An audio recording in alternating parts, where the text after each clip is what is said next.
1, 2, 3. There we go. So, very much welcome. Good morning, first, of course. Welcome to Kaustinen ICH Seminar 2026. Our topic today is Festivals, Living Platforms for the Safeguarding of ICH, Intangible Cultural Heritage. So, we will combine, talk about two different approaches, intangible cultural heritage and then festivals. First, we will start with music. We have here our great friends from Georgia. So the Chanting University of Georgia has been here visiting the festival the whole week, and they are also part of the Kaustinen ICH Academy program. We have a lot of students from around the world joining, and the Georgian chanting and singing is world famous tradition heritage, also inscribed in the UNESCO list of intangible cultural heritage. So we are very pleased to have you here. The floor is yours. The floor is yours. Okay. First of all, thank you for everything. We are very grateful to be part of this festival.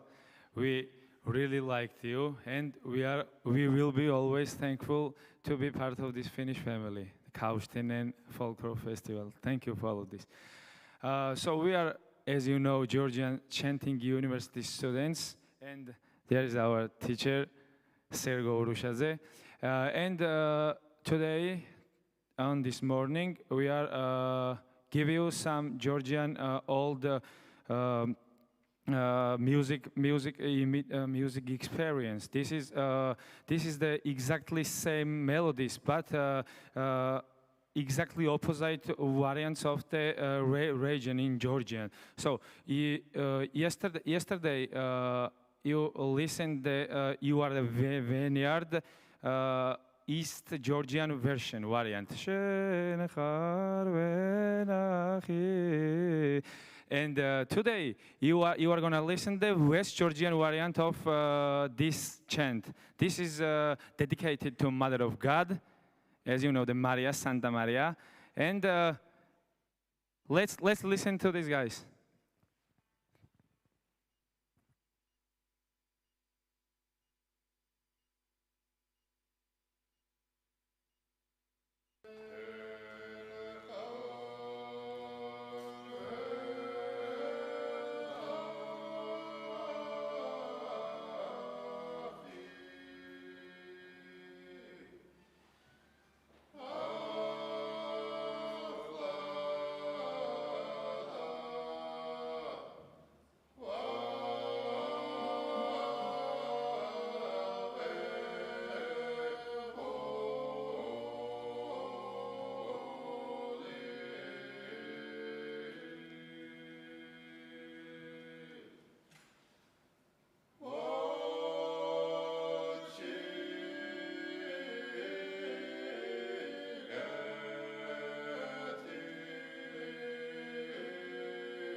Thank you so much. Yes, this is a good start for the seminar.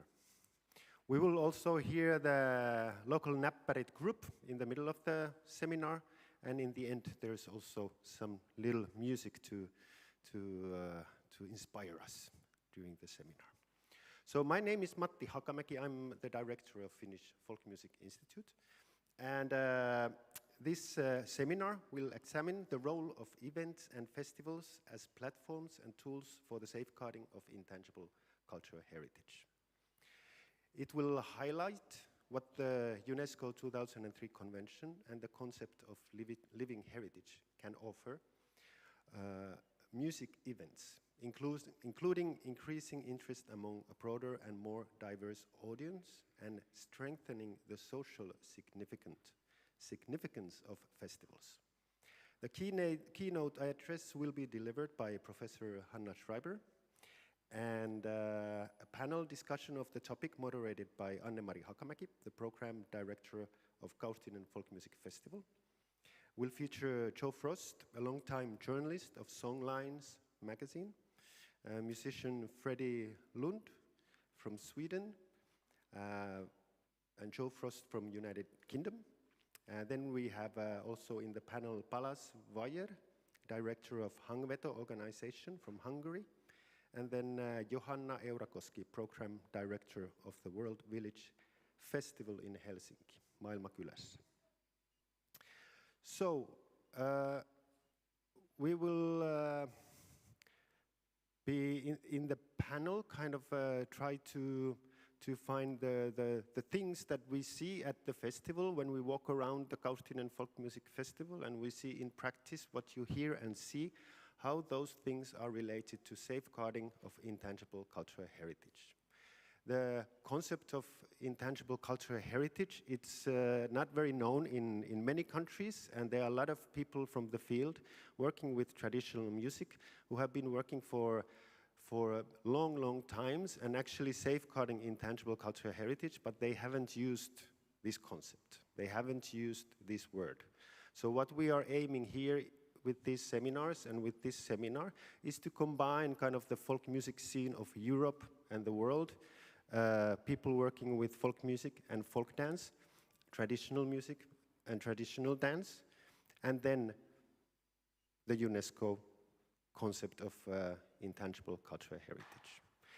And to give us the keynote speech about from the ICH side, we have the best keynote speaker of the world here, Hanna Schreiber, so a professor from Warsaw, and you have a very long history with ICH and very deep knowledge of the convention, this 2000,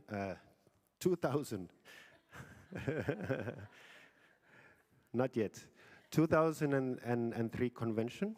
So please, applause to Hanna Schreiber.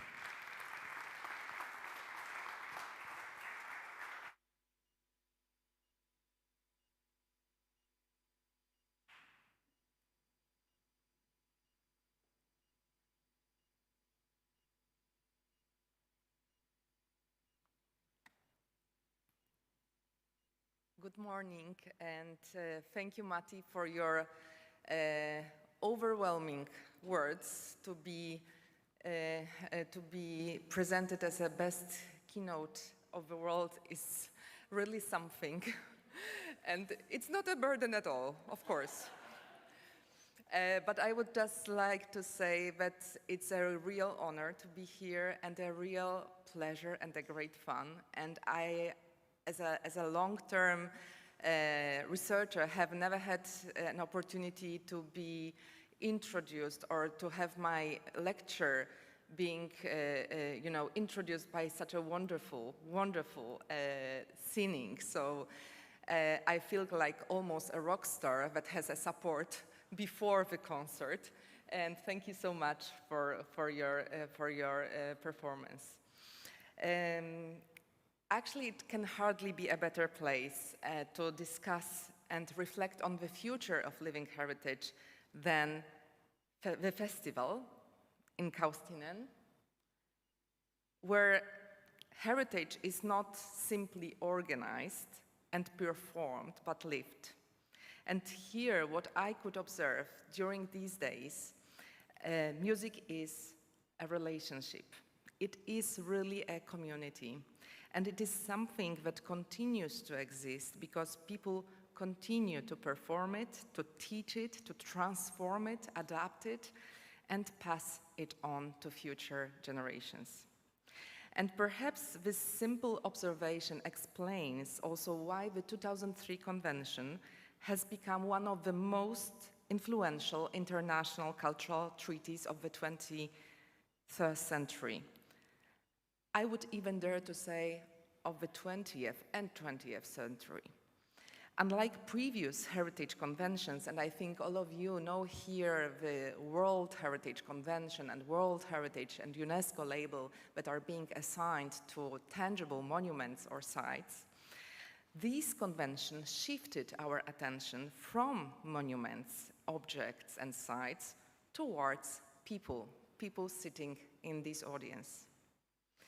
Its revolutionary contribution was not merely the recognition of intangible cultural heritage, it was recognition that heritage exists because communities recognize it as their own. Not experts, not conservators of monuments, not people in the ministry that say this is an important thing to protect and we will fund the protection, we will organize it in a professional way. Not at all. It is because you believe it is important and it is part of your identity. So this revolution says that without communities, there is no living heritage, there is no intangible heritage. And that single idea changed really everything. More than 20 years have passed since the convention was adopted, and exactly 20 years when it entered into force in 2006. Today, almost every country, because we have 185 states parties to the convention, so almost every country has living heritage inventories and diverse versions of safeguarding programs. Many have national ICH legislation. UNESCO international lists of ICH continue to grow, and our awareness about the value of living heritage has increased enormously in different ways. For countries, it became a new tool of soft power, the same way the World Heritage label is being used as a booster to economic growth or to regional development. The same happens now to these labels of related to the representative list of intangible cultural heritage of humanity. So on the state level, it is an instrument of soft power, but on the community level, it's also a very important empowering tool. The language of safeguarding has become part of international cultural policy. Participatory approaches, bottom-top approaches, community-based inventorying, representativity and diversity against uniqueness and authenticity that were the buzzwords of the World Heritage Convention. So from this perspective, the convention has been remarkably successful. And after 20 years, we can ask different questions. Not what is living heritage, because we all know that living heritage are practices, representations, knowledge, skills that are transmitted from generation to generation and that are element of people's identity. That we know. But we are not asking now about what it is, but what have we learned from trying to implement it, and what are the next steps for us on the horizon? Because 20 years of implementation teaches us things that the text of the convention itself cannot teach us. The implementation, the practical implementation of the convention in the field reveals tensions, unexpected consequences, contradictions, and questions that nobody anticipated in 2003. In 2003, everyone was asking, what is ICH? How to organize national inventory?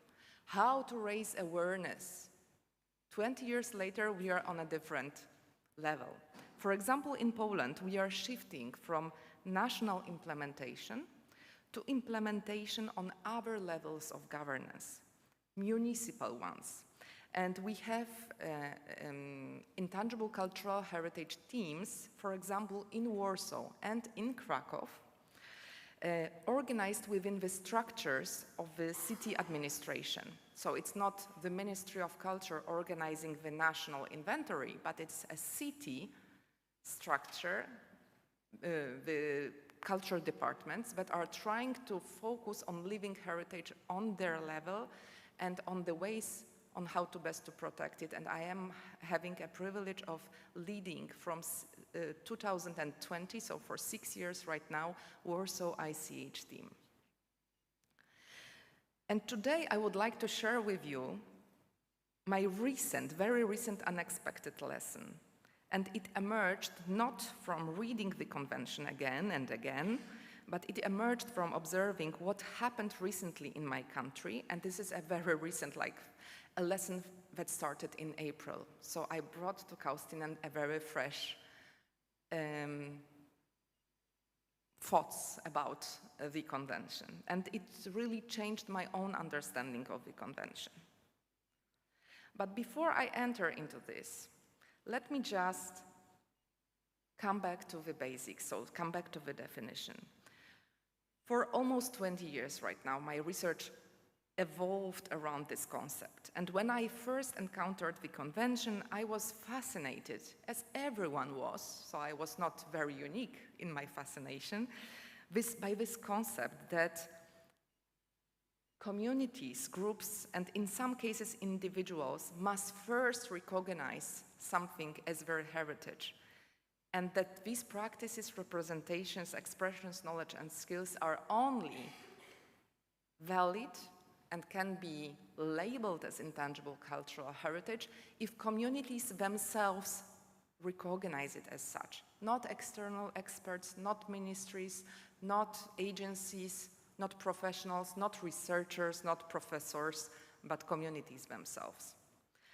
And I was thinking, like many other people, that it is the greatest innovation in the convention. Even more, Article 11 of these conventions speaks that states parties have to ensure the safeguarding with the participation of communities, groups, and thanks God for this term, non-governmental organization. And I am also part of ICH NGO Forum, and we are still struggling to remain visible and present in the state-dominated system. And Matti is doing a really great work as a current president of our ICH NGO Forum. Finally, we have Article 15. So this is, let's say, the strongest statement in the convention. It speaks that state parties need to ensure widest possible participation of communities, and they need to involve them actively in its management. And for years I believed that this article represented the culmination of the convention's philosophy. Participation seemed to be an answer, and my own research followed this path. I studied democratic governance in the convention, I analyzed institutional arrangements, I explored the commons theory, polycentric governance, and institutional design.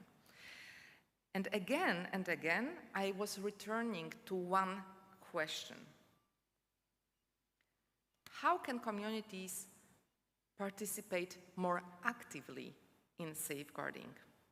What it means that they need to be actively managing their ICH. Managing is governing. So what it means to actively govern heritage. And this is where I With these questions, somehow revolving in my mind, I entered April debate in Poland. So in April, a new project of a new law was submitted to Polish Parliament. It's still a project, and I hope it will remain a dead project. But the project is aiming to regulate folk ensembles. And when Matti invited me 2 years ago and a year ago, I was always telling him, Matti, I'm not sure, I'm not a festival person, I'm a lawyer, political scientist, I have plenty of connections to folk music groups, to traditional music, but I never researched this. And I finally decided to come this year, and I'm very thankful that Matti, insisted that I come. And somehow this speech and this presentation was writing itself during the last weeks. Because the new regulation on folk, the new project of regulating folk ensembles activities in Poland was as much contradictory to everything what I was researching for the last 20 years as possible. So, first of all, you can see the amount of money. The project aims to invest 42 million euro only in 2027 to folk ensembles. Crazy amount of money. Sounds wonderful, yes? We all need more money to perform, we need money to invest in our instruments, we need money to invest in our costumes. So this vast amount of money sounds like somebody had finally an eureka moment and decided this is where the money should go. But why in 2027? Because we have parliamentary elections. And someone needs to give this money. And someone needs to organize giving out this money. So it was giving this a new dimension. And from a distance, everyone should be happy, but this is not what happened, of course. Well, we live in Poland, so you always need to expect the opposite of the normal course of action.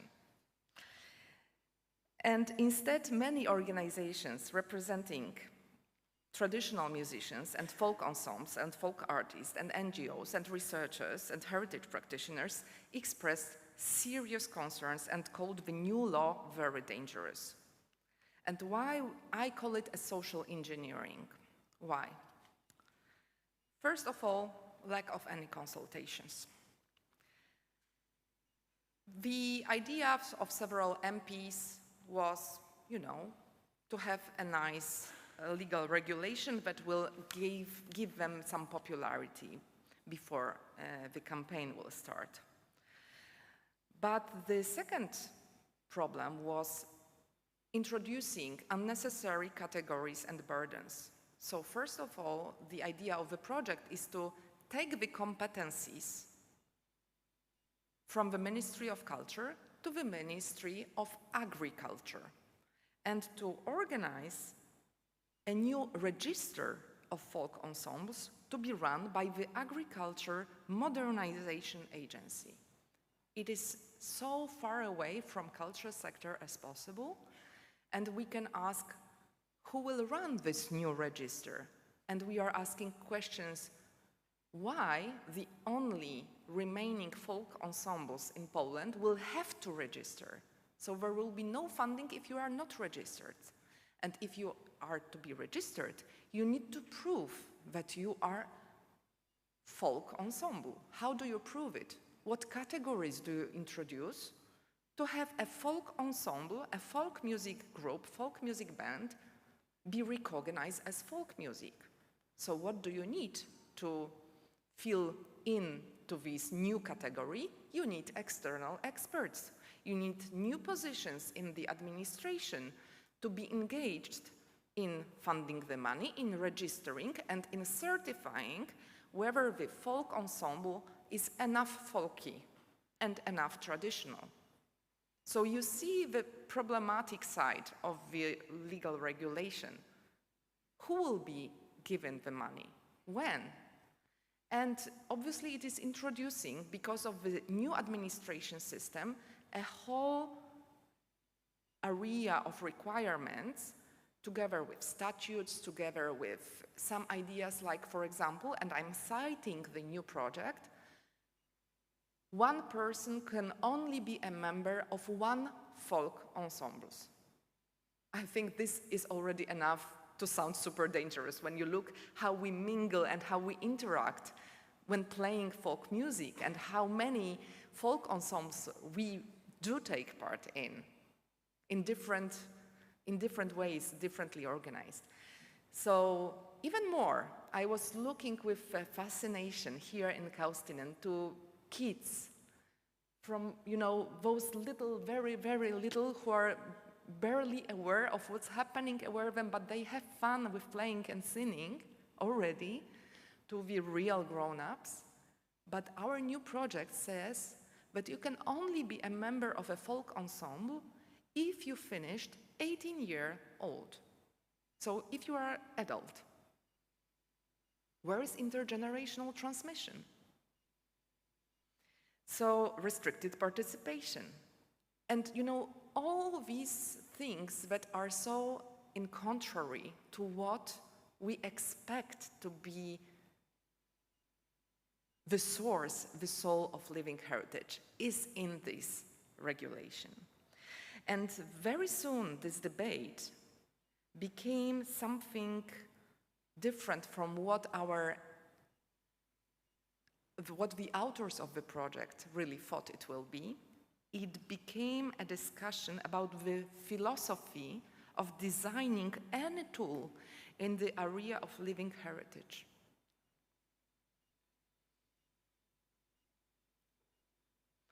And here is when the new problem appears. And the question that really changed my thinking. If we will be consulted, will this project be enough community-based? And as I was listening to parliamentary debates, public statements, and conversation with heritage communities, one observation kept returning. Participation only answers to one question: were communities invited? But governance asks another: who actually shapes safeguarding? And those are not the same questions, and they do not produce the same answers. And this experience forced me to return to the convention, not as a lawyer, not even as a heritage scholar, but as a person very frustrated with this situation. It is clear that the convention never describes communities merely as beneficiaries, nor does it portray them simply as stakeholders.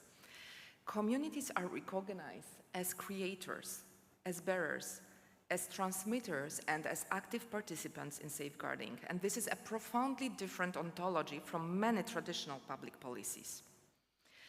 Therefore, safeguarding cannot be understood simply as protecting cultural expressions by some bodies, whether national or even local. It must mean protecting the relationship that enable those living heritage expressions to continue. It must protect something that happens between us as members of communities. And this is far more reaching than understanding relationship only as those happening between human beings. And this is what we usually associate with the term community. We, the people. But if you look to the vast amount of our ICH traditions, we understand that they will cease to exist without non-human, or as the current research call it, more than human actors. There will be no falconry tradition that is being inscribed on the representative list of ICH list of humanity without the falcons. There will be no transhumans inscriptions without sheep and dogs and mountains. There will be no instruments without forest, without the wood. There will be no flute, no fiddle, no kantele, if we will not be cooperating with nature. And the blessing of the convention is that it has no definition of what is community. So why not to embrace the other than human beings communities? Why not to think also about their voices? While we don't speak and understand well the language of nature, it is more and more accessible to us, and we know more and more how more than human beings communicate to each other, and how sophisticated systems of warning, of living, cooperation, and communication they developed between the plants, between the mushrooms, between the dolphins, between the dogs. So we all know that. And the thing that we are not able right now to interact fully with them doesn't mean that we can ignore them. So this is a thing that is evolving in my head. Who really shares responsibility for safeguarding? And if we are in this moment more powerful because we have the voice and we have the instruments, we should be humble in understanding that our role is to be advocates of those whose voice is invisible in the system. So this was one thing that was coming to my mind, but this was not the central thing for the current discussion in Poland. The thing that was bothering me was who actually really shapes safeguarding. And as you have already heard, participation can mean very different things. Communities may be consulted, they may attend meetings, they may submit applications for funding, they may comment on draft legislation, they may receive grants, and all these forms of participation are important. But they still assume that someone else designs the system, that someone else designs and defines priorities. Look at the granting system. There is a call for grant that tells you what will be the theme. And you need to, suit yourself and find yourself in the framework of a grant call that was designed by someone else. And so we are participating within a framework designed elsewhere, and it is actually related to the basic idea of modern economics and modern capitalist system. It is either market or state that shall and can regulate everything. And several years ago, I somehow, thanks to my colleagues, found out the ideas of Elinor Ostrom. And I discovered her theories and methods. She was a neglected scholar. She was not allowed to study economics because she was a woman. And so she studied political science. And as a political scientist, she received a Nobel Prize in economics.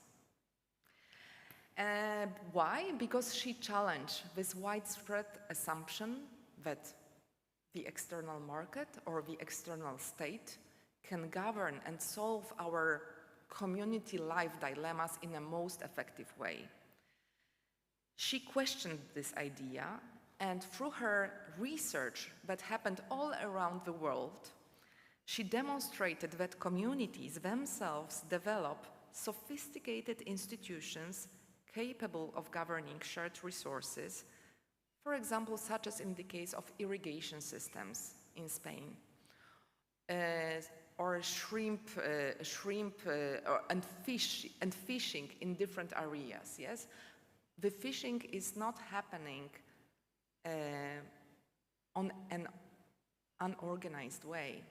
We are aware of what kind of fishes we can fish at which point of the year in order not to, create the imbalance in the system, in order not to kill the whole ecosystem with too extensive fishing, for example. And her work of looking into how people design the rules to govern their resources really transformed our understanding of governance. And I increasingly believe that intangible cultural heritage as our shared resource invites us to ask similar questions. But in our idea, we are constantly confronted with different concepts. We are confronted with the idea of public goods, common goods, and global public goods without really understanding and focusing on profound implications. And I would like now to draw your attention to the current instrument we are discussing at UNESCO level, to the Mondiakult Declaration on Culture as Global Public Good. It sounds wonderful. Culture is a global public good. This is the title of the declaration. And we can read these very important words that we, the ministers of culture, we commit to reinforce multilateralism that recognizes culture as a global public good with an intrinsic value. But there is a problem with this approach. And if you read this document, you will find that global public good idea is not so much really focused on what we believe creates sustainable environment for our living traditions to be passed on. And I would like to introduce you now to this level side of the slide, which is using the idea of Mariana Mazzucato, another famous current economist, who is actually presenting the common good idea that revolves around things that are so close to our heart, about transparency and accountability, about managing our common goods, about co-creation and participation, collective learning and knowledge sharing, access for all and reward sharing, and purpose and discretionality. So what will be the real difference? If you look into the concept of culture as a global public good, you enter into the concepts of regulation of access to culture, again by state and external designers of the system. Global public good idea of our culture and of our living heritage makes us to focus on the state funding, on the idea of governments, UNESCO and international law instruments that will be responsible for helping us to cherish culture, and it will place us as consumers or beneficiaries of culture. But if we shift the attention to the idea of common good, we are immediately transferred to a different world of a community, relationships, on active participation, on shared identity, on bottom-up approaches, on rejecting market logic, but also on rejecting state logic. And we are immediately focusing on collective stewardship. We are stewards of our culture. But all these concepts were making me think about a new term that is needed. And this term that really, in my understanding, embraces best what we need now is the term of co-governance. And if you look into even the words community, co-ownership, this co, so togetherness, is a very important prefix. And this co-governance idea helps us to think about not only participation, but a manager and a participatory management in which decisions are made at all relevant levels.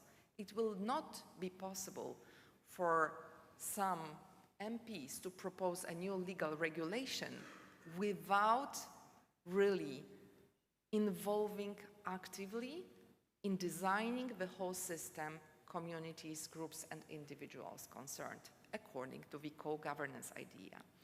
So the general idea of the concept of co-governance is to bring public and private stakeholders together in collective forums, in consensus-oriented decision-making processes.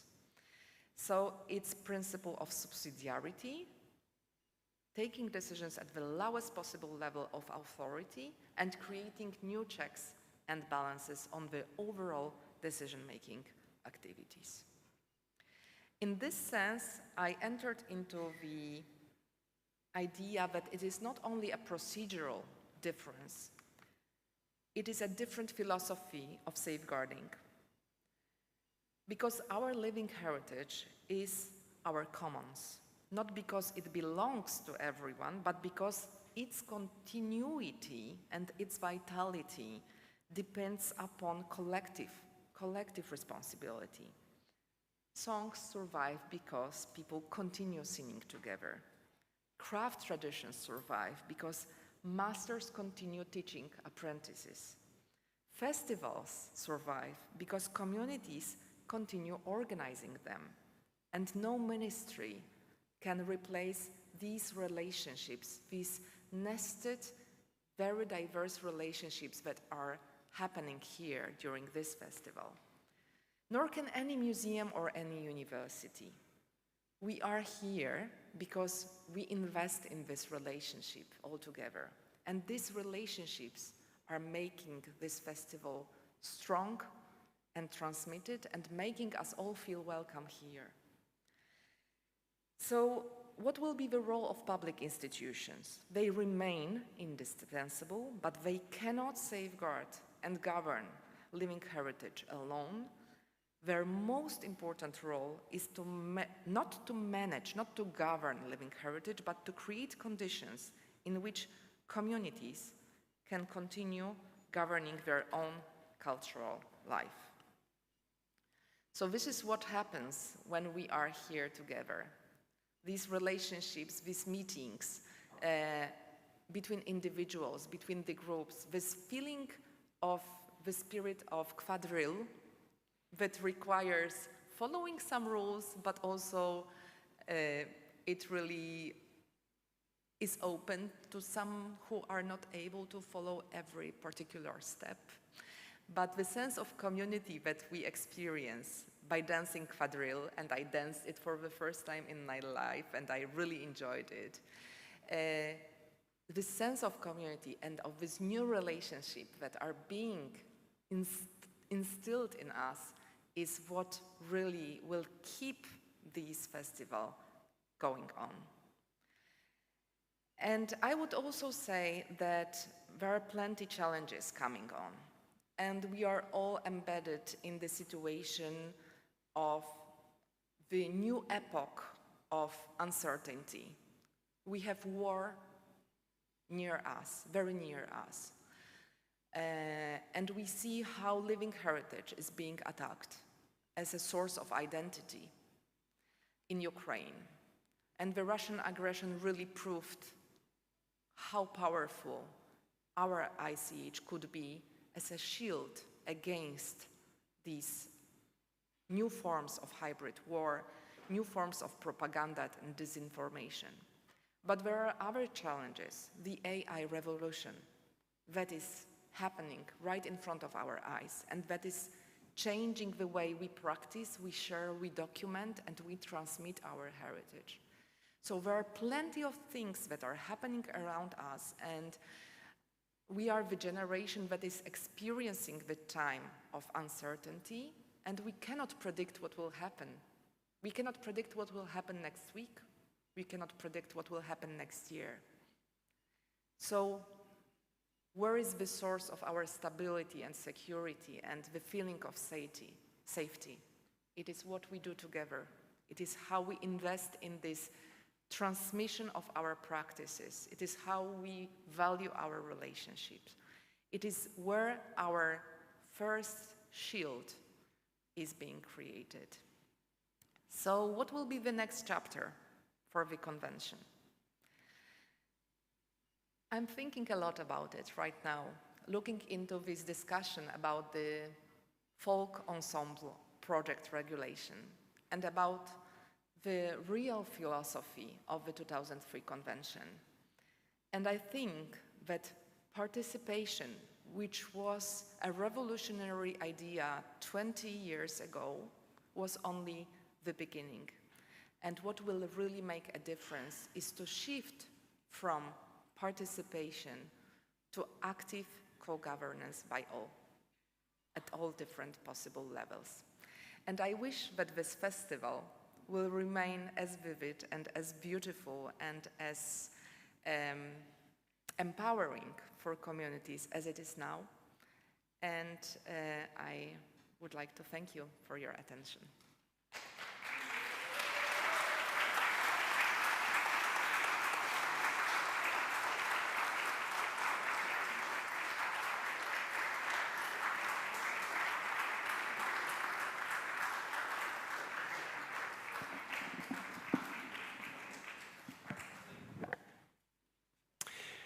Thank you very much, Hanna. Very good framing for the coming panel, and very deep thoughts, something to nurture our minds in the future. So now we will continue with the local Näppärit group, who are coming to the stage.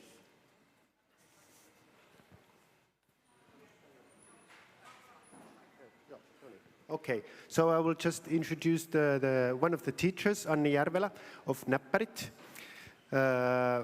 She will say a few words about what's going on. Thank you, Matti.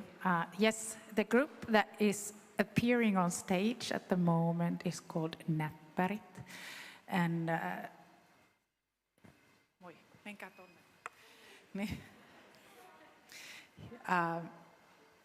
it's a pedagogical system that was developed here in Kaustinen by Mauno Järvelä in the 80s. And the basic idea of the system is that local traditions should be incorporated to teaching, music teaching, and this way we want to enhance musical diversity. And the system is quite far based on the Kaustinen way of making music, which is that everyone who wants to play should be given the opportunity to play, and also different ages and different levels can join in and play together. So the arrangements are always made in that way. Näppärit gets together weekly, often, in a couple of places in Finland, among other things here in Kaustinen. We meet every Wednesday with a group of about 100 kids and young. And in the beginning of the summer, we usually run summer camps that attract young and kids and young from all over Finland. And the highlight of the Näppäri year is usually the Kaustinen Folk Music Festival concerts at the main arena. And this year we had 2 concerts with a big group consisting of the students from the summer camps. And we were about 500 people on stage. And this group that you see here now is a combination of the weekly Kaustinen and Näppäri and Kokkola Näppäri groups and some of the students from the camps that were still around. We are going to perform you a medley of 2 polskas. The first one is Mitä sinä tuota, a song from southern Ostrobothnia, and then we will continue to Pika Polska that is composed by Esko Järvelä.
Thank you. Thank you, Kaustinen Näppärit. Let's give another applause, please.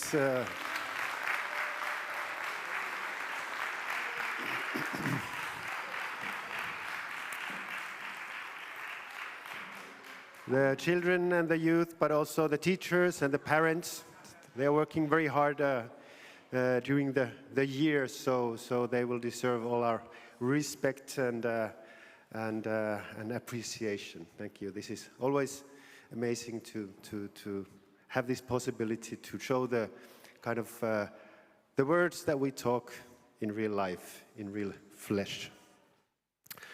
So I think we can go on with the panel. So as said in the beginning, I will now ask here Anne-Mari Hakamäki, who will be chairing the panel discussion. And then also please come Freddy Lundh, Balázs Weyer, and Joe Frost, and Johanna Eurakoski. Please. I will have this. Yes, thank you very much. So please have a seat. So the reason we at Kaustinen wanted to have this seminar about festivals, safeguarding intangible cultural heritage, is that we have had an honor of working with the concept of the UNESCO Convention on Intangible Cultural Heritage for many years, since Kaustinen fiddle playing was inscribed to UNESCO ICH list of humanity in 2021. So thank you, Hanna, for this wonderful presentation or keynote. It was very lightning, eye-opening for us all, I think.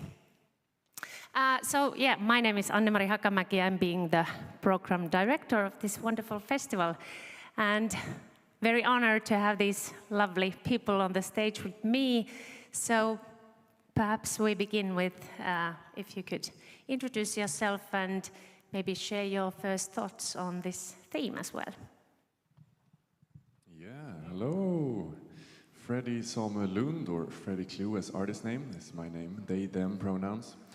I am a dreamer, first and foremost, and I work through folk community. That's my niche.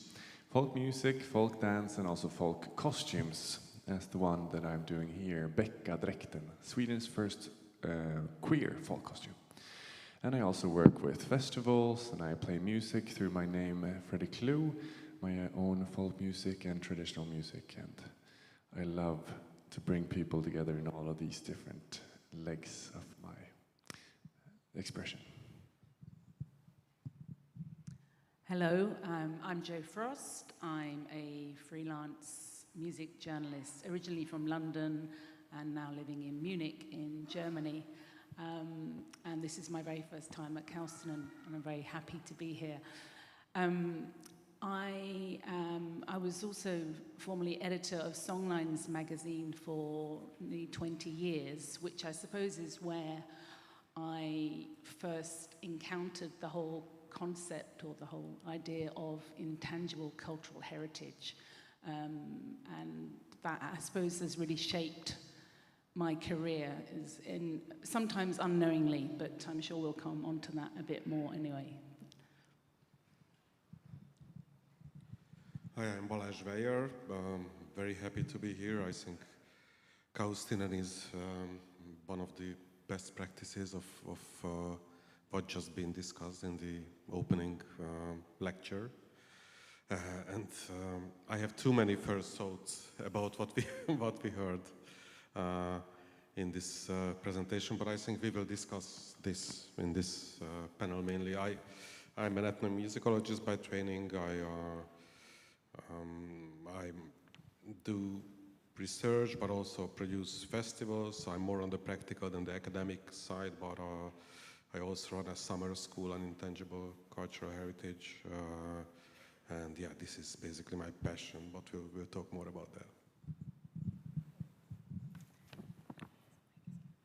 Hi everyone, I'm Johanna Eurakoski. I work with the programming at Maailmankylässä, World Village Festival, Finland's largest festival for sustainable development and NGO participation.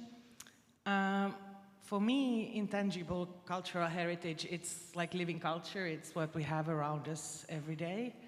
And I think that festivals such as our festival, such as Kaustinen, such as so many, are places where culture is living, it's recreating its own mission, and also it's something that is evolving all the time.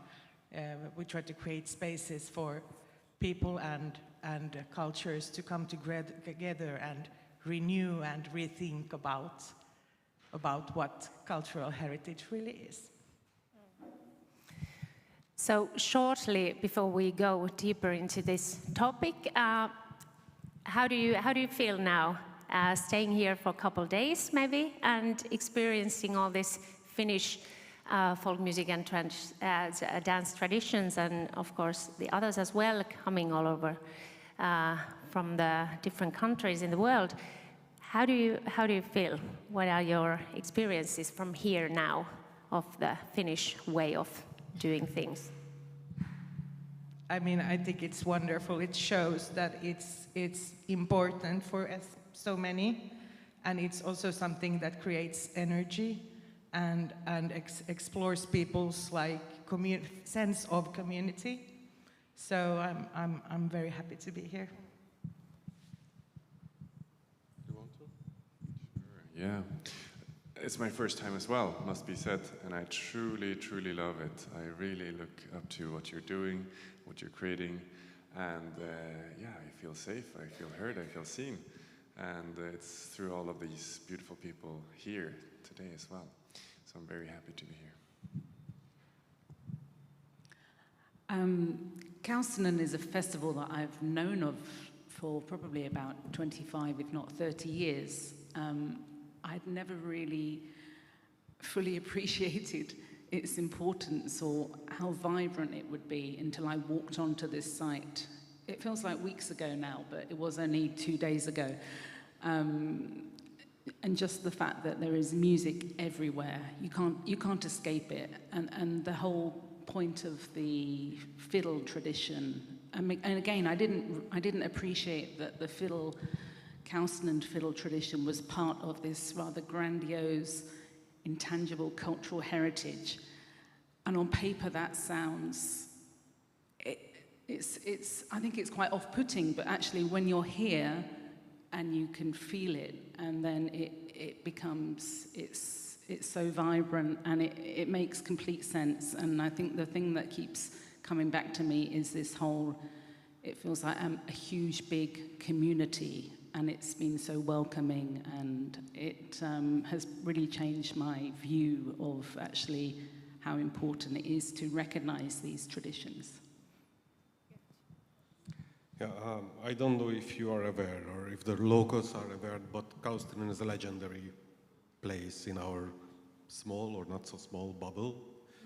And I invited bands from here. I have read and written about the Näppärit method before, and but knowing it in theory and seeing it in practice, it's a totally different thing, and it's really mind-blowing. It's legendary for a reason.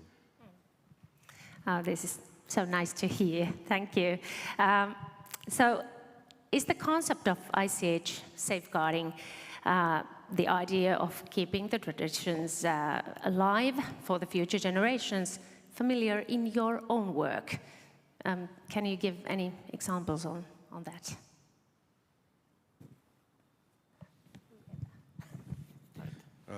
Yeah, it's absolutely familiar. I mean, we use it I would say on a daily basis. We have a festival that focuses directly on intangible heritage on any other region of the world every year. But we also use it in our publications, educational work, and also it's key to the Hungarian traditional music scene. The whole concept, I mean, as we heard in this in the introductory lecture,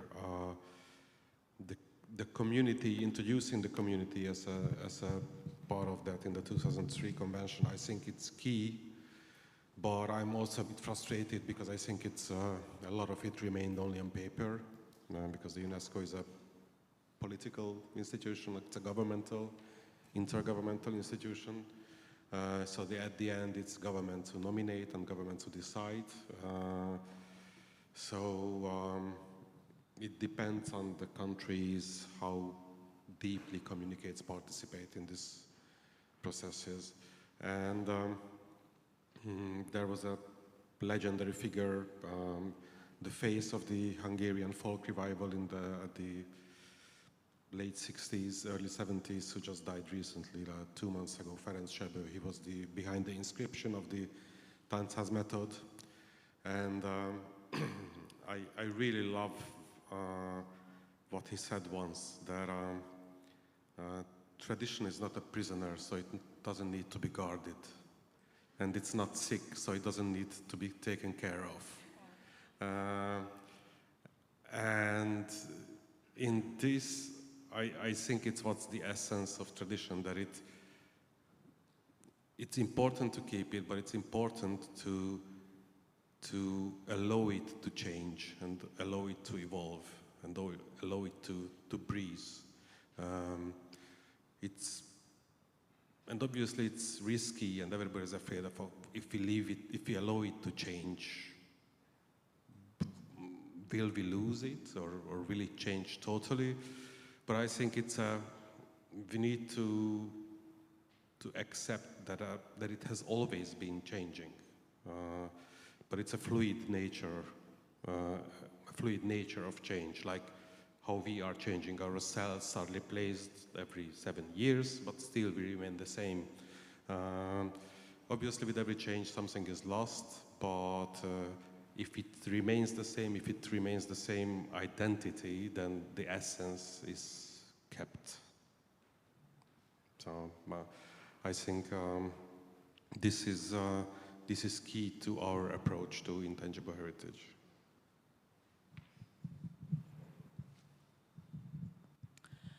So I was, as I said, I think I was very aware of intangible cultural heritage, mainly through being editor of Songlines magazine and would commission features about fado music from Portugal, tango from Argentina, and then realizing, it's on the intangible cultural heritage list.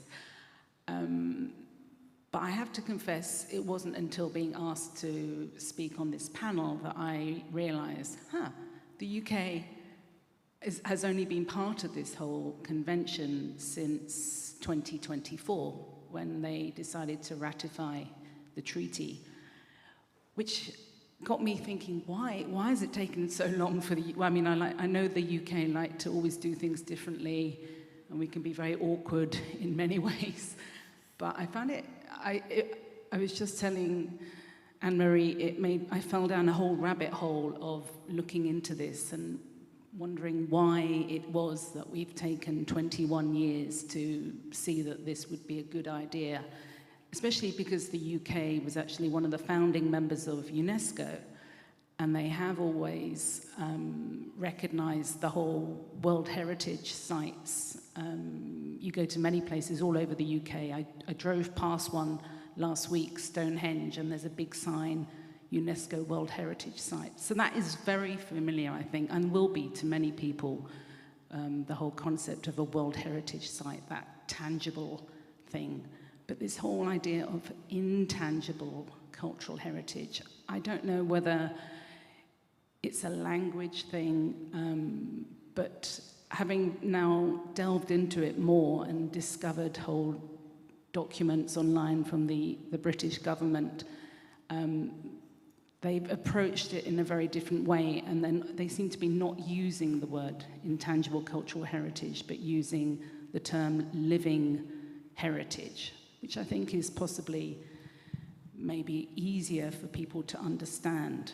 I mean, on arriving in Helsinki, I had lunch with some friends and people who are very aware of the whole Finland's cultural heritage, but when we mentioned that I was talking on this panel, he said, what is intangible cultural heritage?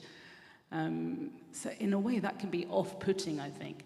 But I just wanted to share with you just a few things of what the UK is doing, because the UK government have decided to use a lift, not list approach.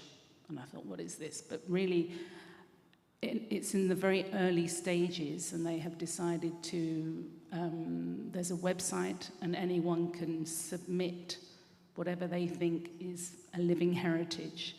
And the list at the moment, because the idea is that there's going to be 4 different inventories for all the nations. So an English inventory, an Irish inventory, Scottish and Welsh. And the list currently is, as of July the 6th, 828 submissions. So people are obviously interested in it. And it varies from bell ringing, Burns Night, anyone's familiar with Scottish culture will be aware of that, sea shanty singing, wassail, which is the sort of the singing and the rituals that involved around cider drinking and blessing the apple trees, clog dancing, the Eisteddfod in Wales, Pibroch, which is the Scottish bagpipe tradition, Welsh male voice choirs, to Northumbrian pipes. So they're just some of the things I thought I'd highlight. But what I find really interesting is that these are just small groups around the UK who have just submitted these. Now what happens next, I've got no idea, and it's very difficult to find out. But, you know, coming from the UK, I'm obviously very proud of we have very rich cultural heritage traditions. And I'm also on the board of an organisation, a charity called Sound Roots, which is very active in promoting and helping develop English folk traditions. So obviously it's very much part of my DNA. But I will be watching with great interest what happens in the UK as far as will there be lists submitted to UNESCO? Will it make any difference? I don't know. I'll be very interested to hear.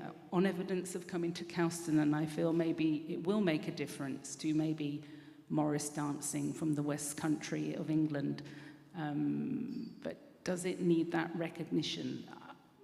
I don't know. I've got so many questions in my mind about it. We can continue. Actually, there's people who knows about Finnish situation as well on that. I'm very interested to talk about this topic with you about the list thing. So, Freddy. Yeah, so I first got entangled with this intangible culture through Ethno Sweden, I believe. Have you heard of Ethno? Yes, just in short, it's one of the world's biggest association for world music. In Sweden, it's the first one that started with 100 people, 100 youths from around 17 to 30 from all around the world. On my first camp, it was 15 countries represented, and we played music from all these different countries. This year it was 26 countries from all around, every continent represented.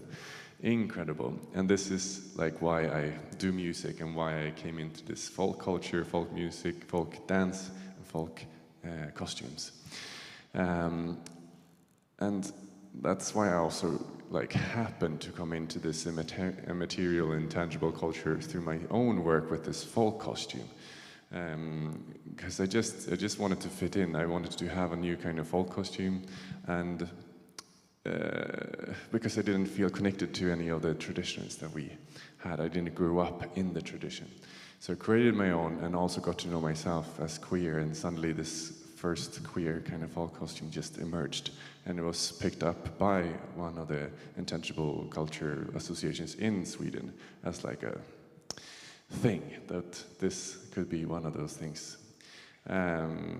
So from that work, I also work with youth community and trying to build the costumes, the dance, and the music through, for example, folk techno clubs. And this is just like to lure normies into the folk community. Like, it's okay to dance folk dance, it's cool, it's fun, but we need some bass, you know. That's what we do. And today, this is just like my own fan fiction of the folk costume. If you look at Beckadräkten, you will see the whole costume is much more traditional. But I'm having lots of fun today.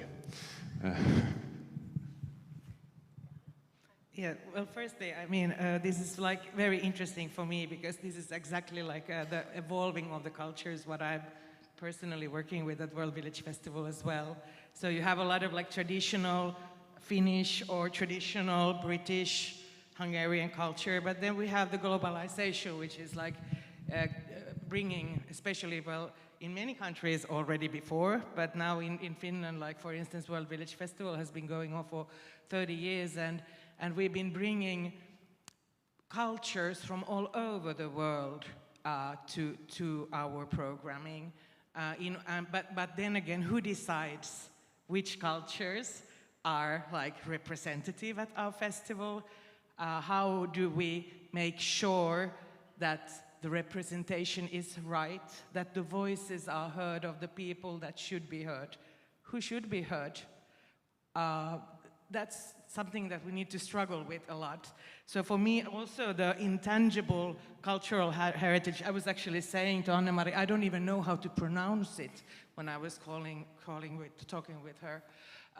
It wasn't as a concrete framework. It's, of course, I do it every day in my work, but the like concept is familiar, but the wording was unfamiliar from before. We talk a lot about participation. We work together with communities, especially with non-governmental organizations, also with smaller artistic groups, internationally orientated groups, in order to try to build up the program for as broad and relevant as possible. But there is always someone's voice that isn't heard. And that's something we struggle with, of course, because it's also a question about budgeting. For many venues, it's also a question about ticket sales. We are an open-air admission-free festival, so we have more space in terms of that, which I think is very, very interesting. So yeah, safeguarding is familiar, but in different terminology. Yeah, thank you. So you two, Balázs and Johanna, you are running festivals. So is this safeguarding ICH idea present when you build a program, or dealing with your board or local people? And yeah, is ICH language something you actually use or could use with funders or with artists? Or well, we are very conscious about the same things, but the language, I think it's not about like the language in itself in terms of funders. It's more about how to involve the community, how to make open calls that reach the groupings that would like to be present at the festival. So in that terms, we do a lot of work, but the framing has maybe been a bit different. We talk about representation especially. And of course the dialogue with communities is very, very important because, you know, as a female, white female, 40 plus woman from Finland, and I have a very broad understanding of many cultures, it's very important that the content comes from the doers themselves. And that's quite challenging also because somebody needs to decide who is going to be on stage. Somebody needs to decide who gets the voice. But there also we've done a lot of work with trying to have programming groups with people from different backgrounds and ethnicities and age groupings and so on. So we work with it, yeah. Honestly, ICH language, I think we can only use it with the funders and academia. There it's useful and expected even. You do it. Yeah. You do it there. Yeah, but the audience, they don't care.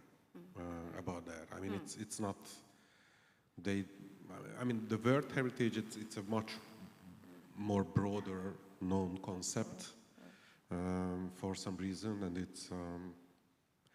I understand it can be a tourism magnet and whatever, but the intangible heritage list, it's not so widely known. Even if we try to create spaces for that in the media, and we use it sometimes as a framework to create a context around our programming decisions, but we can't use it to attract audiences. Just in more formal environments. So we are all learning to articulate maybe this topic to the wider audiences as well. How about Joe?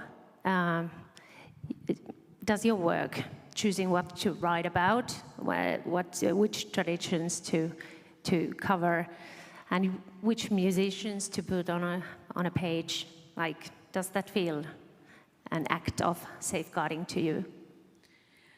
Well, it's interesting because I suppose the reason I got involved in this big community of world folk music is I've always been so interested in the stories behind the music, the people, the connections to perhaps the land, the place, and what is it that gives a musician or an artist that sense of identity and what makes them unique and stand out. That's what ultimately drives me as a journalist. That's what I want to write about. Now, do I sit there and think, okay, which intangible cultural heritage can I write about next? That doesn't happen, but I do find it fascinating, and as Balázs said, I can appreciate it's a terminology that may be useful, and I wonder how many of the audience, the festival goers at Kaustinen, do they know that their fiddle tradition is part of this UNESCO Intangible Cultural Heritage List? I don't know. I'd be interested to find out. And in the same way, I don't know if you go on a Saturday morning to a small country village in England and you saw a side of Morris dancers, would they think, yeah, I want to be part of this UNESCO treaty, but I think the thing that I find most important is that it's the living part of it. It has to be a living heritage, and this is what is so obvious here at Kaustinen. We saw it just 20 minutes ago, these young kids. They are the example of this, and I think for me, I'm always looking, as I said, for the stories and what makes something stand out. And I get, when musicians or maybe a record label asks me, will you write about this particular thing? I want to know what's the story behind it. And undoubtedly, there is a hell of a lot of stories behind all these intangible cultural heritages. So that's always influenced my work, definitely. So let's continue.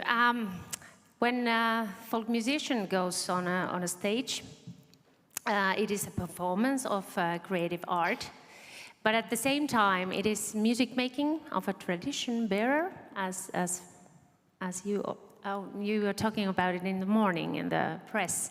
Yeah, but you do it with an idea of safeguarding, of course, at least on the background. So there are two different tracks, two different kind of identities as well, or is there? What do you think, Freddy? Oh, yeah, I feel like a living paradox. It's crazy to think about. You know, for example, I'm playing the nyckelharpa. It's a UNESCO heritage, and but I don't play the traditional, like the 100 years ago or 200 years ago version of the instrument. This is a violin kind of nyckelharpa. I don't wear the traditional costume. I made my own. You know, I feel like I'm working, and really I want to create from the roots that I like kind of just like came in from the side, because I love it. It happened to be my community, but I didn't grow up in it, so I never felt like a traditional bearer. But I bear it in a way that like I feel like the horse and the tradition is the wagon. Like, come on now, let's do this, you know.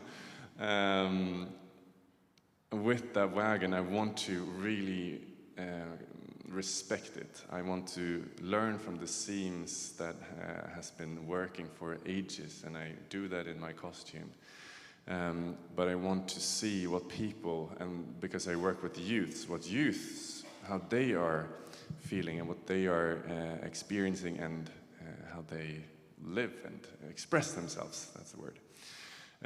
So I want to open it up and just say it's okay to not wear exactly the same stuff or dance exactly the same dances as the people did 100 years ago.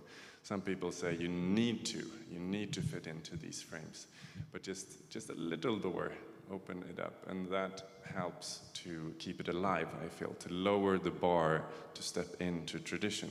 So that's really what I'm doing with these costumes and with my courses, and I even have an online course now with this and a sewing pattern. But not saying that you need to do it exactly. This is just a framework for you to put in your colors and your traditions and your regions or whatever you come from. So yes, I work with the tradition, but also trying to see what we have now. Yeah, that feels like really living heritage there. So the whole idea behind this intangible cultural heritage is that future generations can still build their identities through these traditions. But are we handing them the living heritage? Yes, listening to Freddy, we are. But, you know, is it just our version of it? What do you think? I think we can't get away from it. We will never sew the same seams as our grandma or dance the same steps because we are another human being. And that's the beauty of it. But yeah, I guess some frameworks are really beautiful to connect with. Like, yes, how we use the quadrille to really come together. Like, yeah, use the frameworks, and the frameworks are handed over, maybe exactly as they are, but the openness can differ in a way.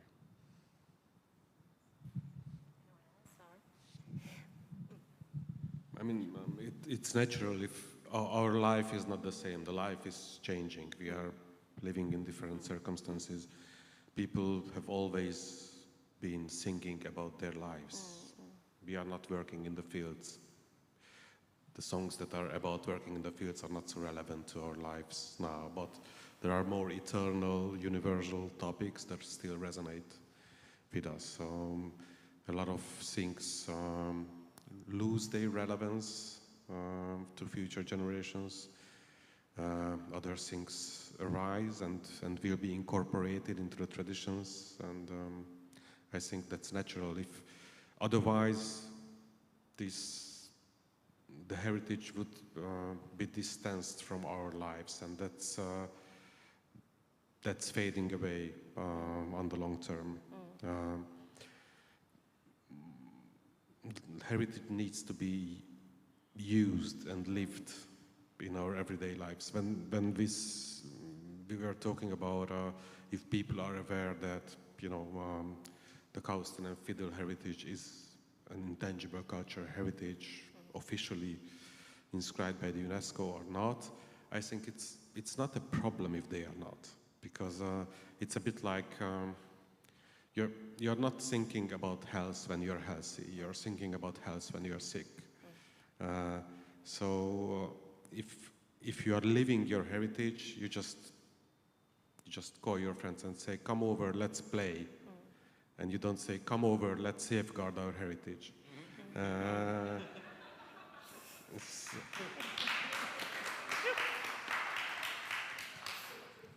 Yeah, I can tell well, in Kaustinen it was inscribed in 2021. So after that, of course, people, even though it was a long process and everybody was involved, like community was involved in the process of this inscription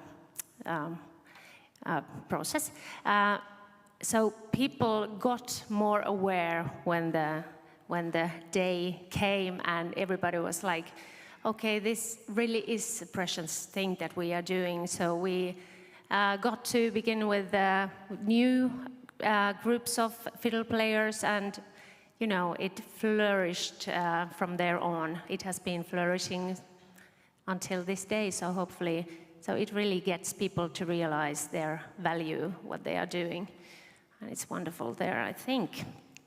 So are we as an experts, are we aware of these decisions we all make, that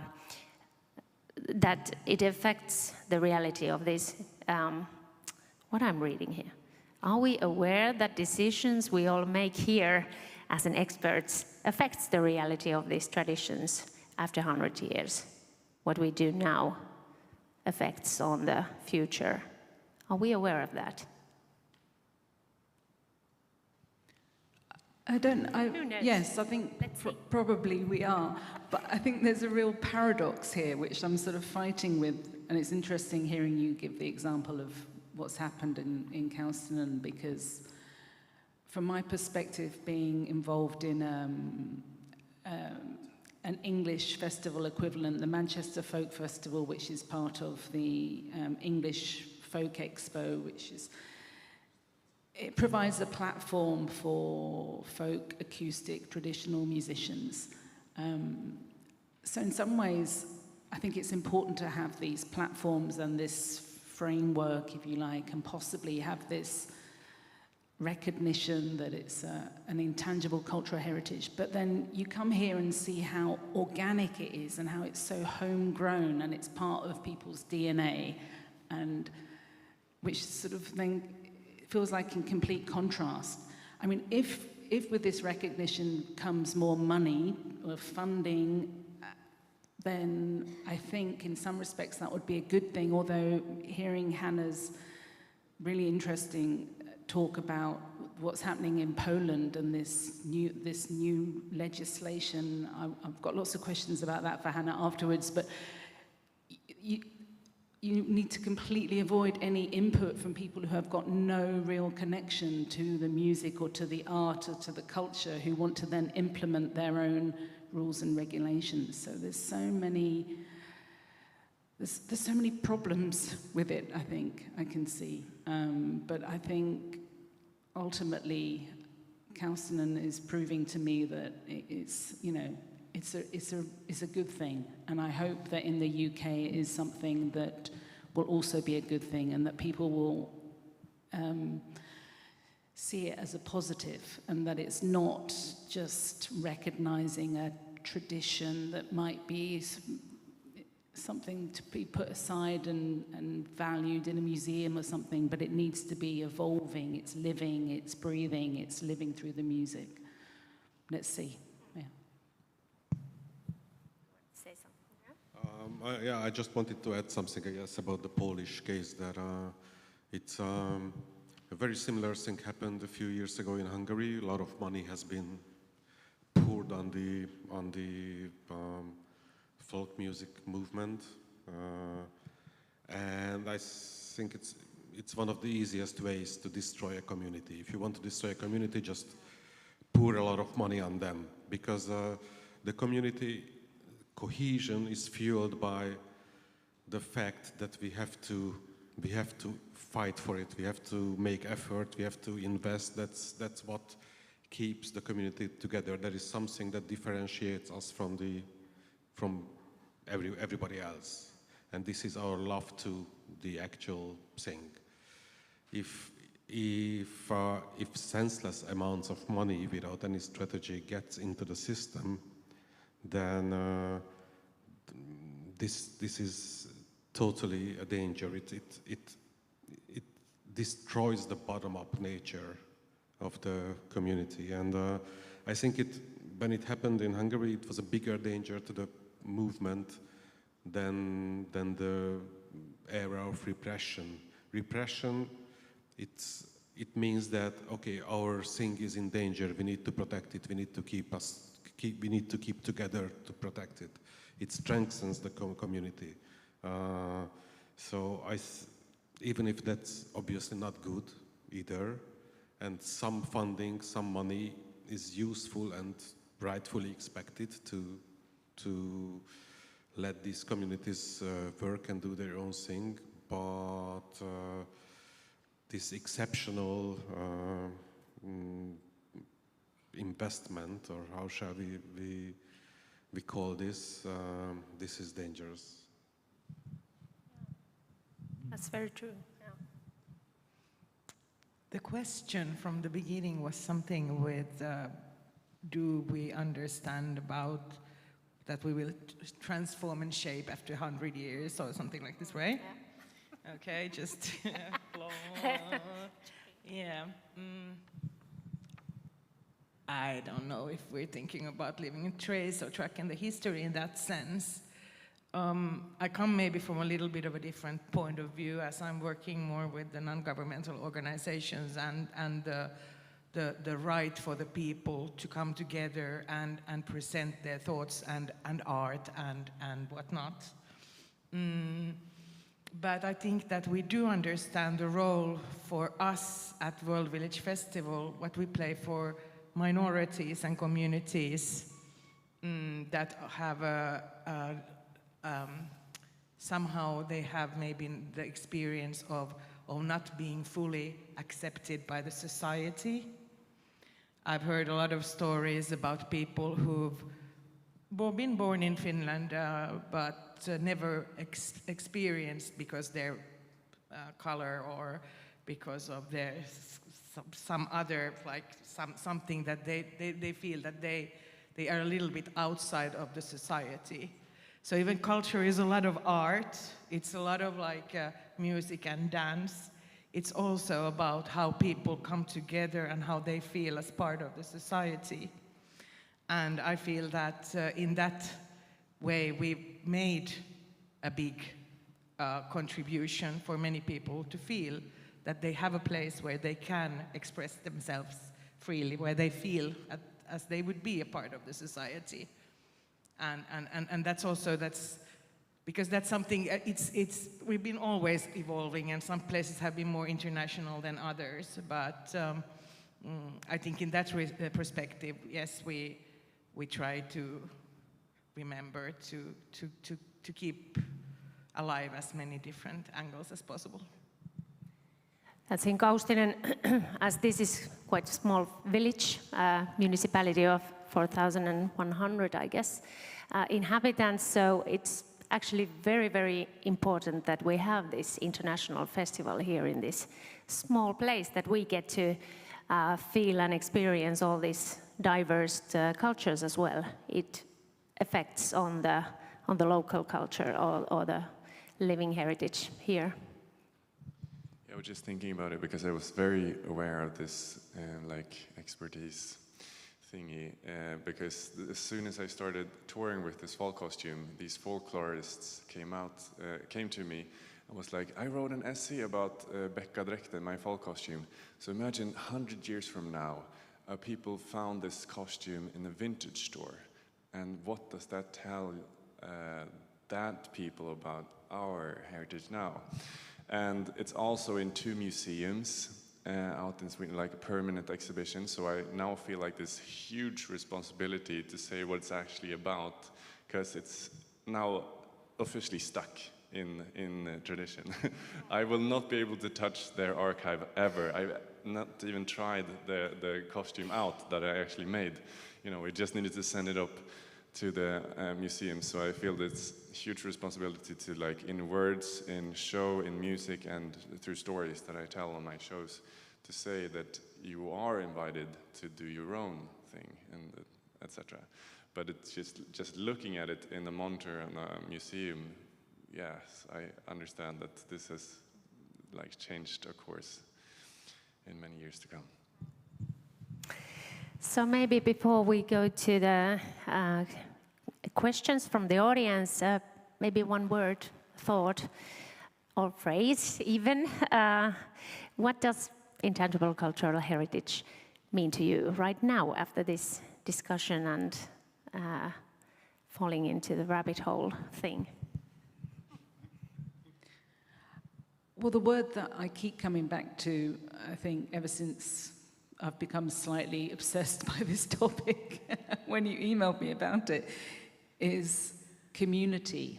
I think community really sums it up, and I think it came up in Hannah's talk as well, but this strong sense of community.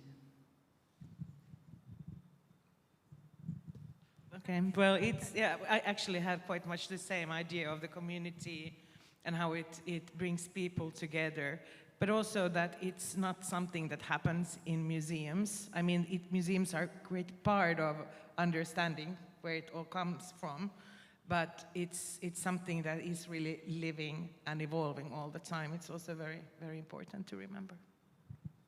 And I totally agree, and I feel like I wish for everybody to like dance the quadrille or whatever, come together.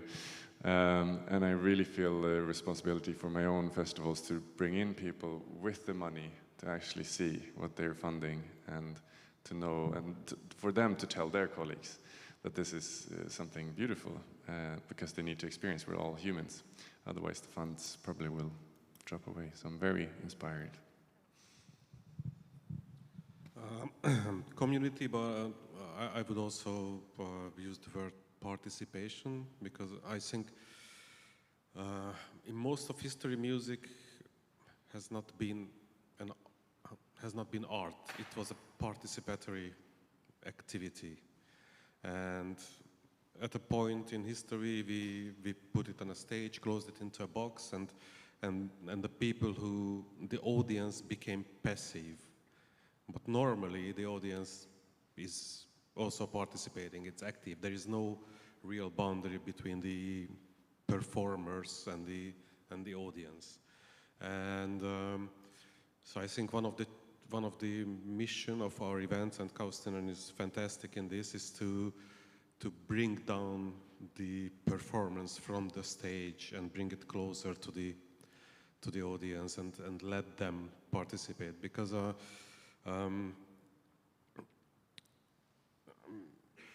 music, but not just music, a lot of other intangible cultural heritage activities, like, for example, sharing the food, dancing, these have evolutionary stories, evolutionary advantages. Some playing music together, sharing the food, these produces oxytocin in the brain, which is the bonding hormone. So these were very early evolutionary activities to create communities, which is a way to survive. We are sharing the food because we take care of each other, so nobody starves to death. We play music to communicate with each other, to feel together. And there are very few things that does this, actually, and those are usually very popular. Orgasm, drugs, so music and this kind of togetherness, it's a cheap and riskless drug. If you want a good advertisement for music. And this is, I think, what we experience when we are here in the middle of this magnificent togetherness that your festival creates. Well, that was many phrases, but thank you. They were very, very nice to hear. Maybe one round of applause to these wonderful panelists here.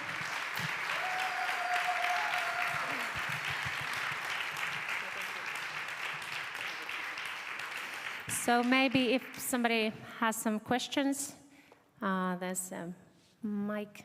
Shall I give this? Anyone?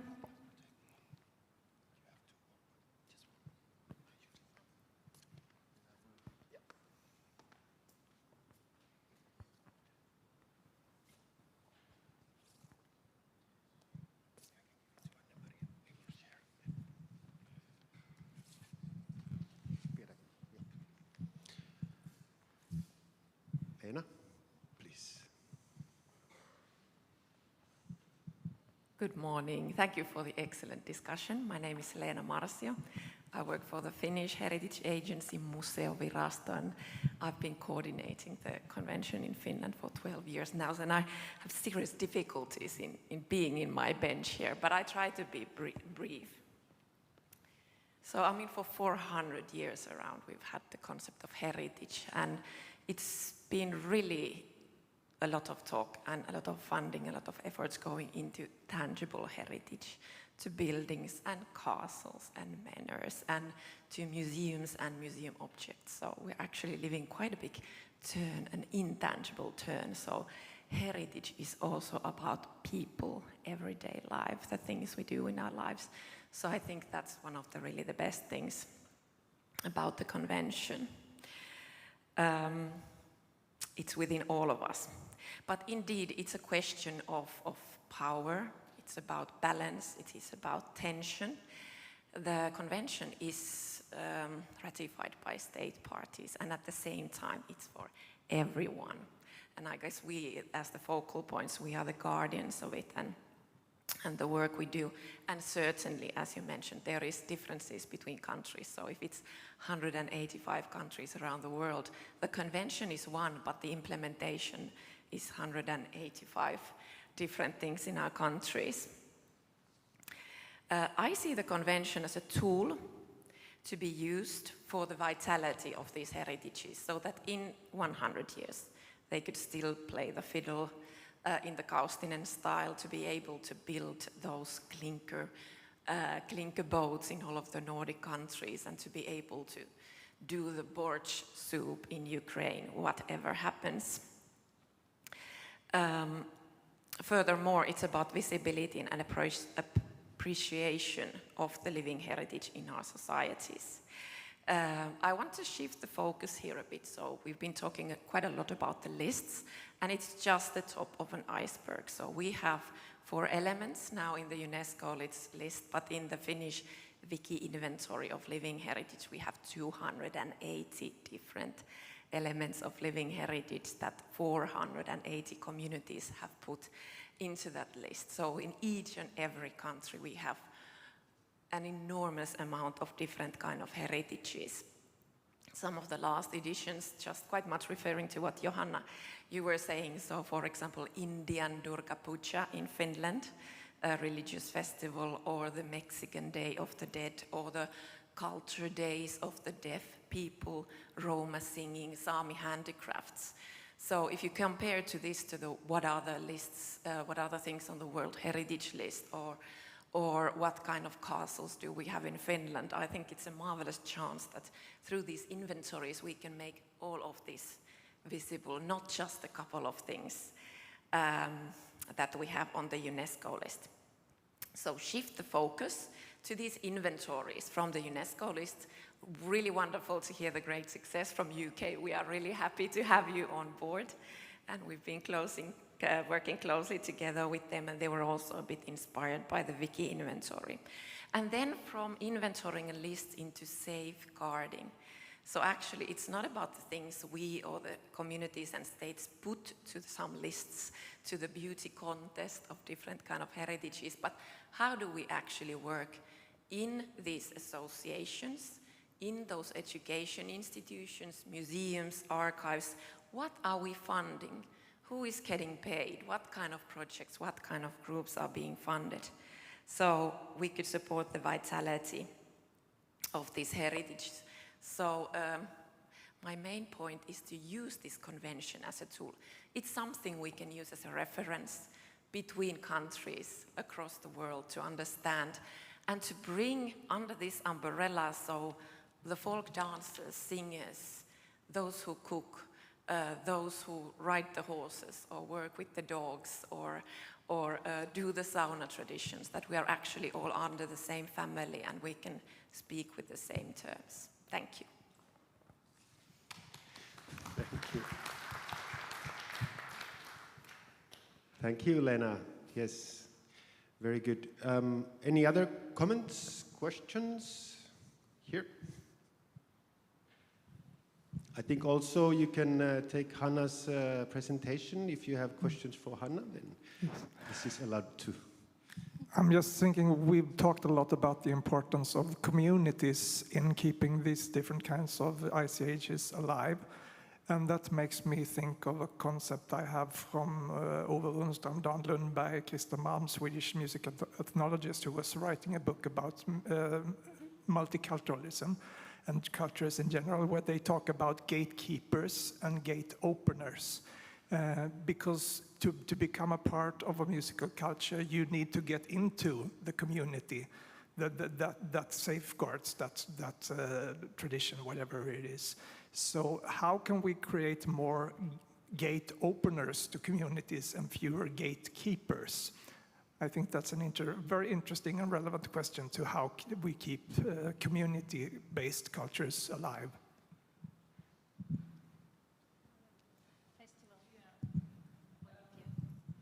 Well, firstly, we have to provide spaces like with the low like entrance. So we need to find the right ways to support different. For instance, we're talking now about minorities or people with different cultural background from ours, how they have the courage to enter our society and practice their like culture, their traditions, or their active culture. I think in that way it's very important to provide places where you can do it easily, actively, and also together with like the mainstream representatives. So you start speaking a little bit also the same language. For instance, at our festival, as our aim is to inspire people to act for a more just world. So it's not only about providing a cultural experience. I think the most important thing is that we learn to speak somehow the same language. What is the best way to get to know another culture? By music, by dance, by being together.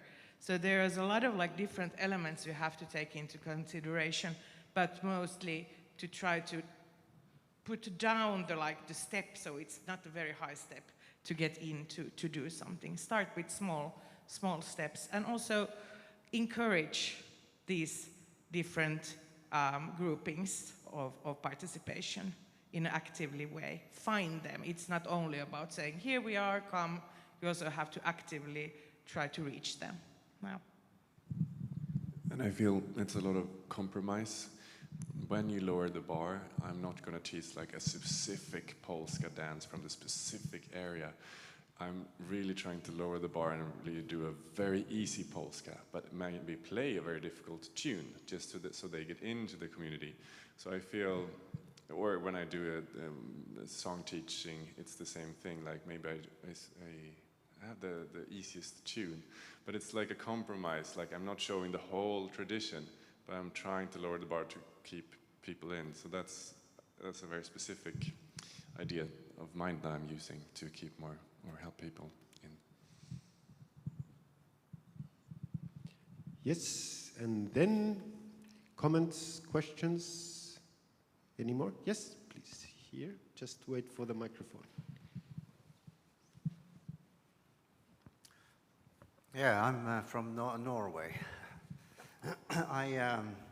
I like to think more in higher terms, because what we see now is that kids are scrolling through life. They're getting entertained by iPads. So I think it's very important that kids learn a skill. And I can take it further that it is very important that people live in local communities. And by safeguarding and keeping these traditions alive, we also safeguard our economy. Because when we have some local communities, when we have some identity, we will be a force against the global forces. So it's so we either be masters of our local communities or slaves of the global community. I had a specific question, maybe somebody can answer. Runolaulu, will that soon be inscribed in the intangible list of cultural heritage? because I'm working a little bit in Kuhmo. We have just been certified as a European cultural route from Vilnius to all the way to Pikkosuomi in Norway. I'd just like to inform you about that. Okay, thank you. Thank you. Maybe I will, if Lena wants to answer, because now the time actually for the next international nomination is coming, and Finland has been opening this possibility, so we will hear it from Lena. Yes, so at the moment, for the second time only from Finland, we have a call open now for the next inscription from Finland to the UNESCO lists, and it's open till 4th September, and we will be emphasizing register of good safeguarding practices, but Pekka Huttu Hiltuni is certainly very well aware that this call is open, and we are looking forward to hear from different communities, but I believe also the Runo song, Runolaulu community will be active now in the autumn time. Looking forward for all those applications coming in. Good. Hanna, please. So thank you for this discussion, and I have a question to panelists regarding your current internal discussion about the impact of artificial intelligence on living heritage. If you can share any insights of what is the approach in Sweden, UK, in Hungary, in Finland to this matter, that would be wonderful to hear. Oh, that's a good question. I mean, I think, again, I don't want to sound like a stuck record going and feel like Kaustinen's, biggest champion now, but just coming here and seeing and hearing all the music, I mean, it feels like the complete antidote and the antithesis of artificial intelligence. And it's quite striking, I feel, that, yes, people have got their mobile phones out and taking videos, but people are so active in this festival. If they're not playing an instrument, they're dancing, or they're just being actively listening and participating. So I have hope that actually, music will prevail, and maybe, I mean, the whole artificial intelligence question that's a biggie. I have a question, but maybe the others can answer this first. I totally agree, and I feel that it's a deep need of connection, even when we have the AI coming in. So it will be a bigger need in the future as well for us to open up our festivals and open up the spaces for people to step in to a togetherness. And that's the most beautiful and impactful thing we can do as like an antithesis.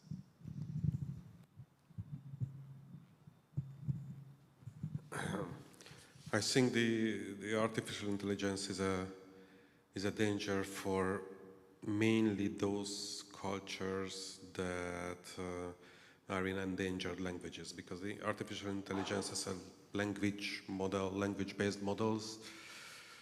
It doesn't know or it can't reproduce stuff in languages without a huge written literature. So languages that the artificial intelligence doesn't speak. So it will speed up the extinction of these languages, and languages are bearers of cultures. Not just songs and poems and prayers, but also the whole something more abstract, a whole philosophy behind and the whole history behind that language. So I think what is urgent is to those languages be somehow documented and represented for the artificial intelligence, otherwise they will disappear, and together everything that was written or sung in those languages will. Yeah, this whole AI thing, it's quite a big, for a short thought.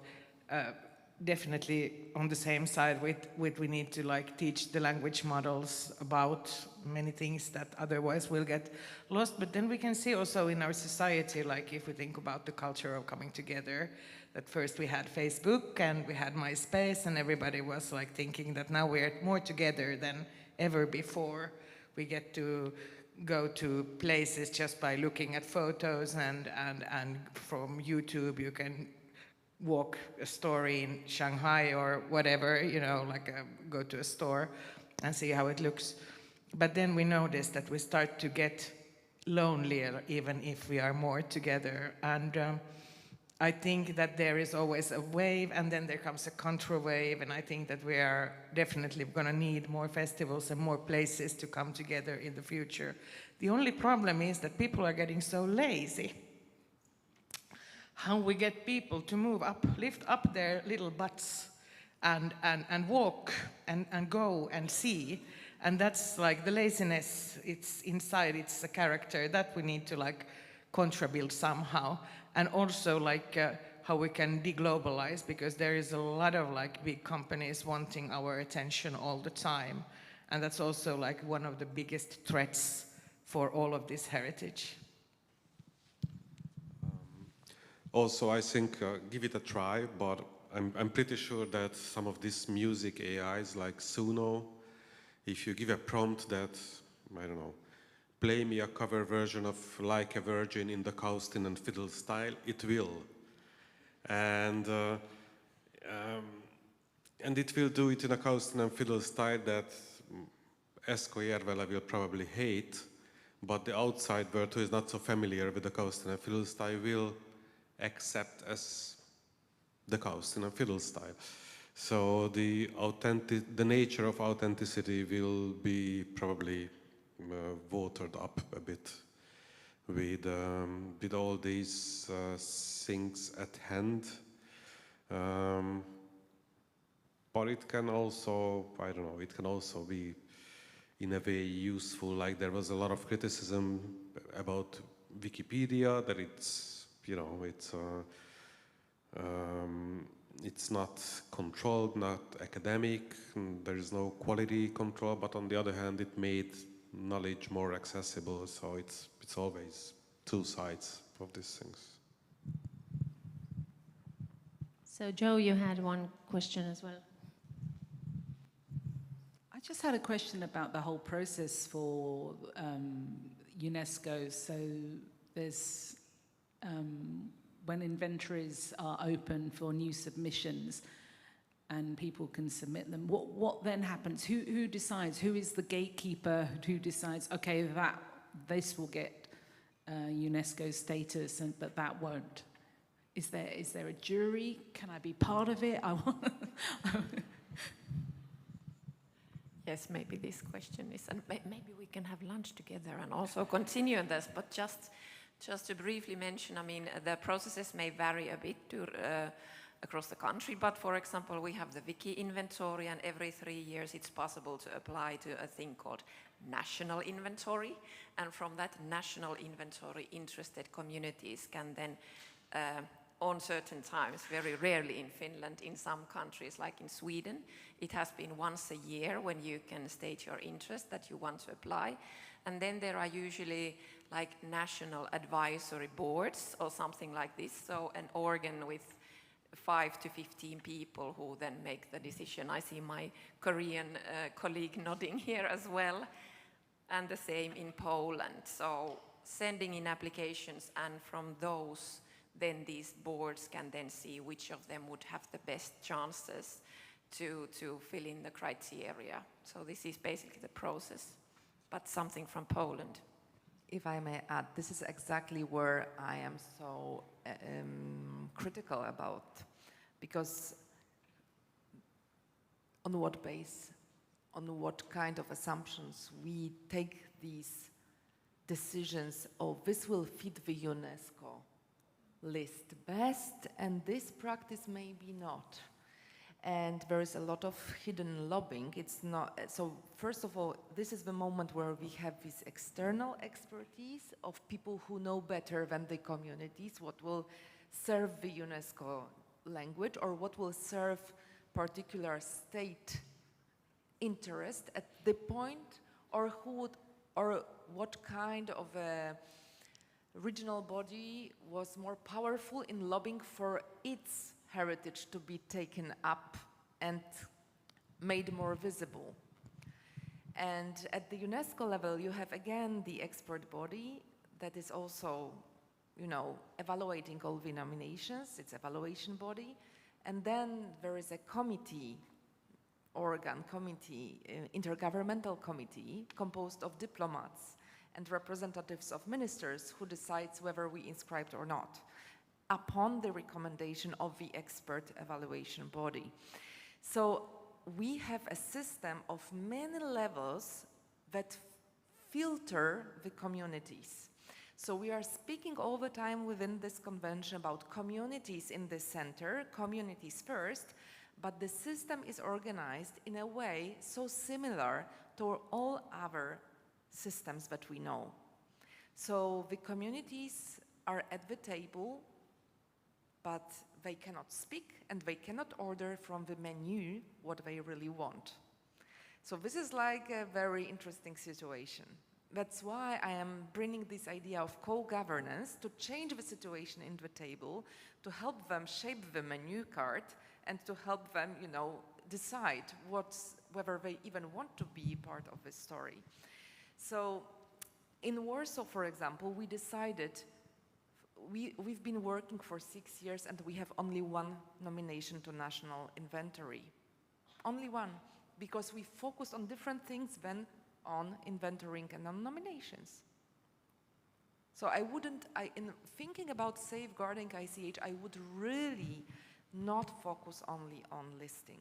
List is I'm sorry to say that, but it's a totalitarian instrument. It really runs and organizes the way we think.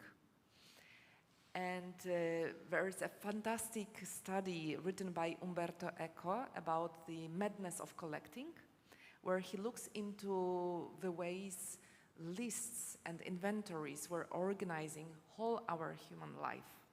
From the list to-dos, from the list of, you know, the lovers of, or from the list of, you know, even to-do list for the day, yes? Or the rules, how you behave, the 10 commandments, and then the list of heritage. So how not to get our minds being blocked by the listing system. This will be also this is something that bothers me.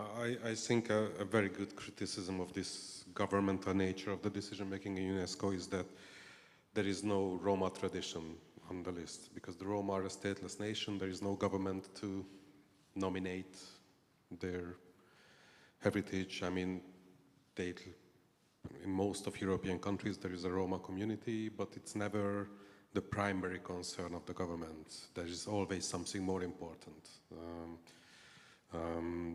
While the community itself, it's 10-15 million people in Europe. It's bigger than many of the countries in Europe, and they have a vast living heritage, so it would be natural to have some inscribed elements on the list.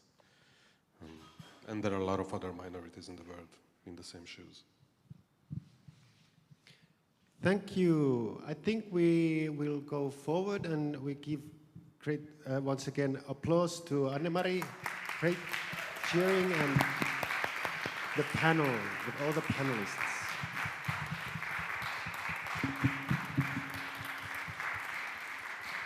Very, very interesting discussion. We would need other 2 hours to continue, but we will continue it at the festival, what we are talking about.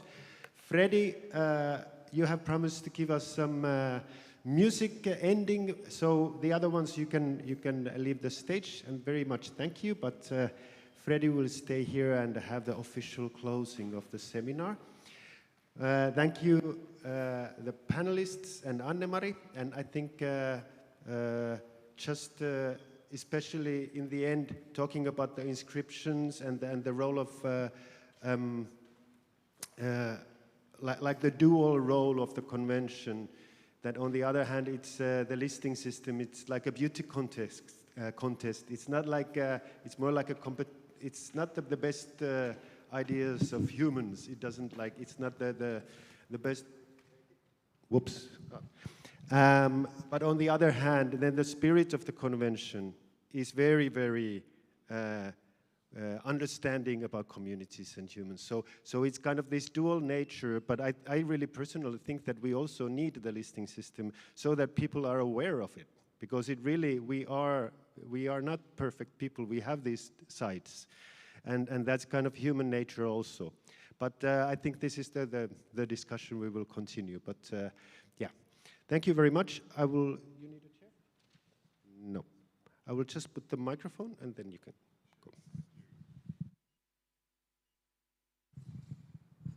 Actually, let's try without it and see, yeah. Because I want to spin more onto this togetherness. Let's hear each other, but I'll tell you the story about the song first. I got this song from my beautiful friend Albin Broberg back in 2012. He wrote this song and it was like gold for my ears at a beautiful Umeå Folk Festival, 3 a.m. night. I played it with almost everybody I met after that for like 5 years, and after a while I sent a recording to him with my band, and he was like, wow, what a beautiful tune. Who wrote that? And I was like, dude, it's you. So this was the first time in my life that I actually felt like a bearer of tradition. And after a while, he recorded it with his band, and he actually dedicated the song to me. So now I would love to give it to you as a togetherness and further cultural, living heritage. And it's very easy. I'll start with a super easy note. You can shut your eyes and really focus on the room now, not your own voice, but the voice of the room. Then I'll do some more noise and we'll try to do that together.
Just gibberish, it's not Swedish, I promise you.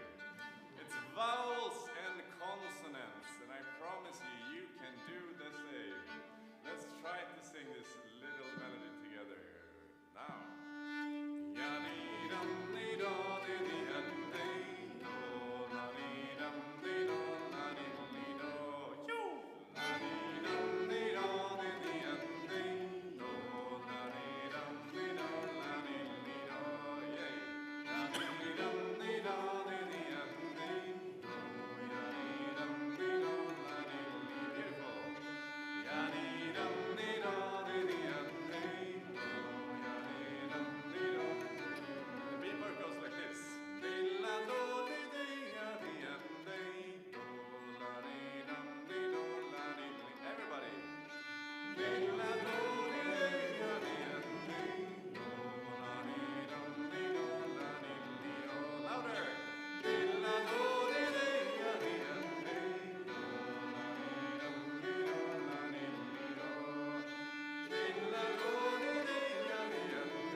Thank you, Freddy, so much.